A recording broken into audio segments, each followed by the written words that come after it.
Mountain News, first at 4, continues.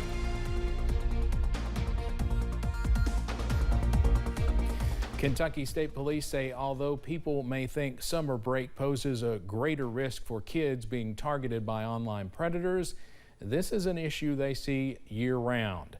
Kentucky State Police Trooper Matt Gayhart says online predators try to connect with kids through apps like Instagram, Snapchat, and TikTok.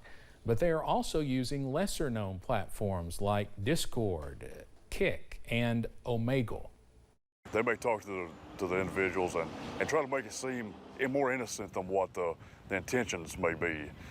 So they may start the conversation that way, and it may become more inappropriate as time goes on. Gayhart adds that if you feel as though your child is being taken advantage of online, you should make a report with your local KSB post. We'll have more on this coming up at 5:30. After a 3-year hiatus, one Prestonsburg business just opened its kitchen back up for the community.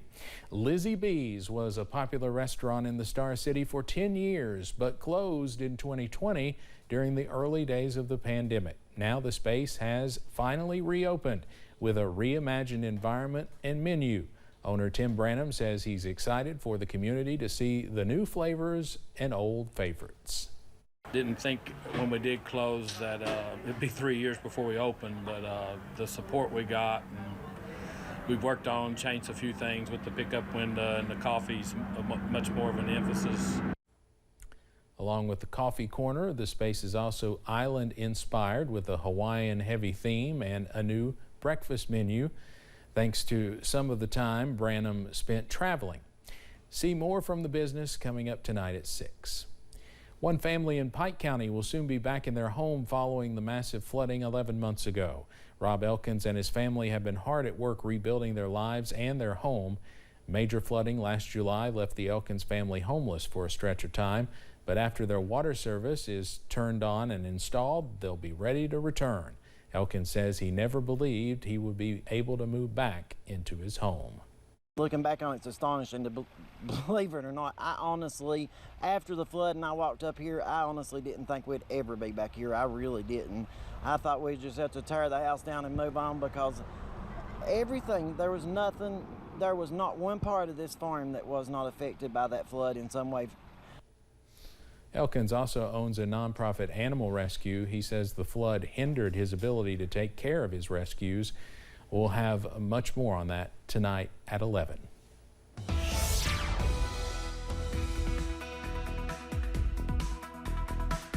It is a smoky afternoon all throughout the region. Even though it's rather comfortable and sunny outside, we still have to battle that wildfire smoke. It's making me sniffle and sneeze out here at the moment. An air quality alert is in effect for everyone, just about everyone in Kentucky through midnight, plus Campbell County and Tennessee.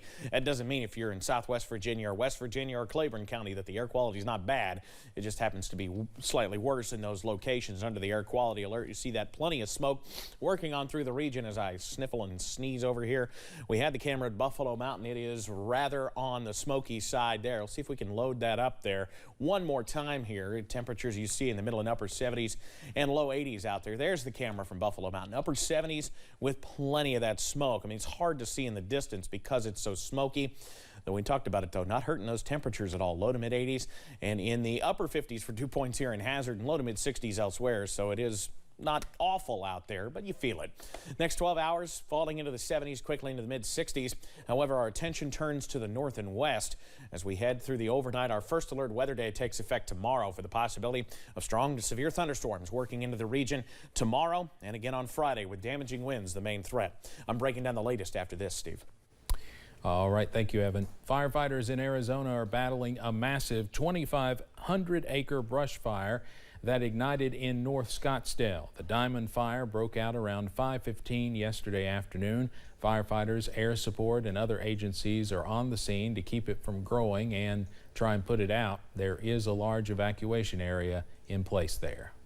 We haven't been evacuated, but we're building a home in the area that was evacuated. So our friend told us this was happening. He was out here mountain biking, and so we came out to see what's going on. We move in a couple of months. The fire captain in Scottsdale says there are about 60 homes and more than 1,100 residents who needed to evacuate. The community in Newton, Massachusetts is honoring 3 people found stabbed to death in their home Sunday. Litza Pappas has more on that.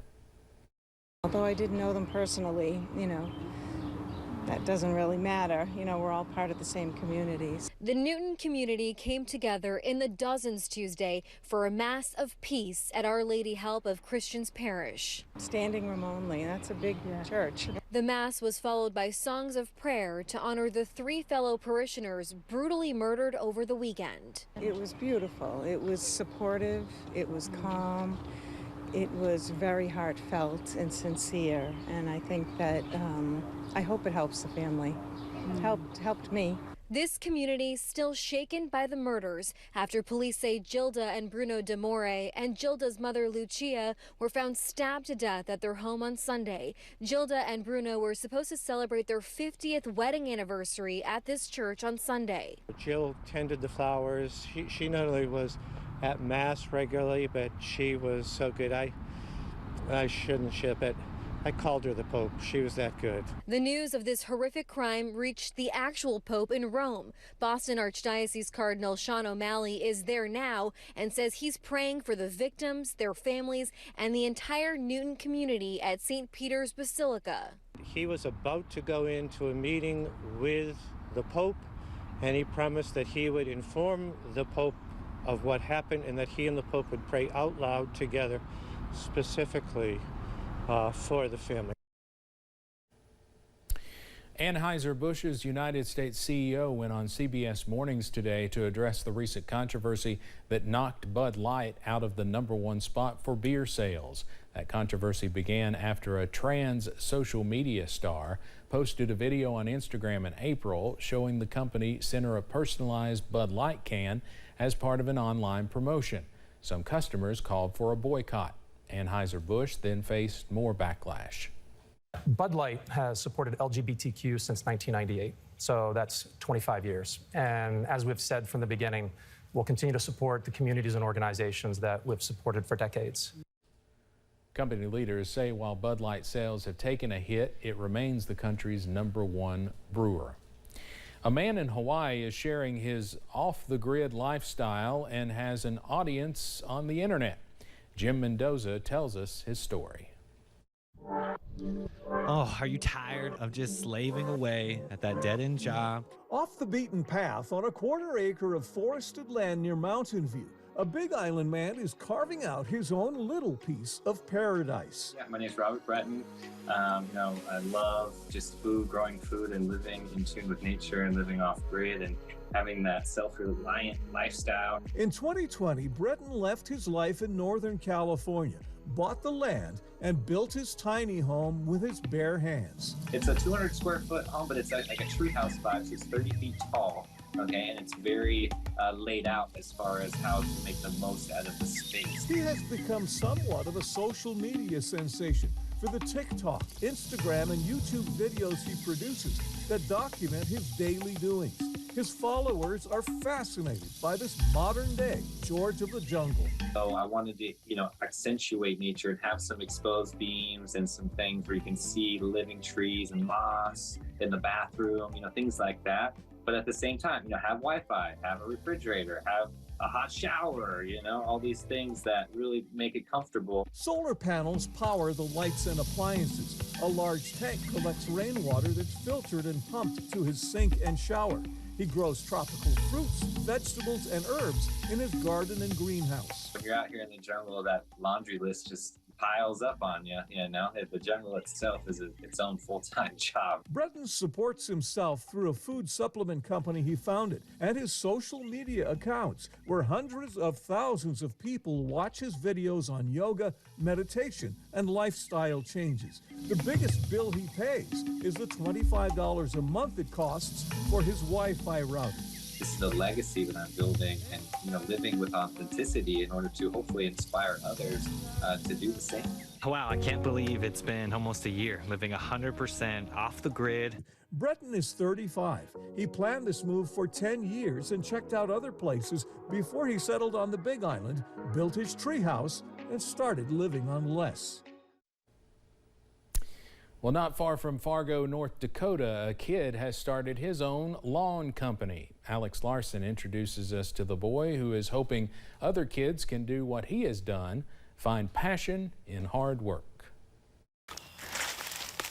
And then after we're done with along here, we're gonna move down there. 12-year-old Alex sees a lot of green, and not just in the lawns he cares for. Most definitely, I call myself a businessman. Alex started Alex's Mowing Company. And I decided that I just wanted to do it, and I did it. And the grass is always greener when you can work with your best friends, who double as employees. Just said, do you want to join my mowing company? I said, yeah, sure. Garion knows money doesn't grow on trees or in the weeds they pick. I'll get that later. But he has an idea of what he wants to spend his hard-earned cash on. I don't remember the type of car anymore. It's a type of Mustang, I could say that. Thank you. The busy schedule has not gotten in the way of their friendship. Has he been a tough boss? No. I'd say I've been a pretty good boss. The challenging part, finding customers to do this for. But Alex was ready to find a solution. So I just thought I'd make a whole bunch of flyers and pass them out. So that's what I did. And a little help from some special friends, his parents. They helped me start my own business page, and like that, they made a few posts for me, but bam, I had a first customer. So it works like that.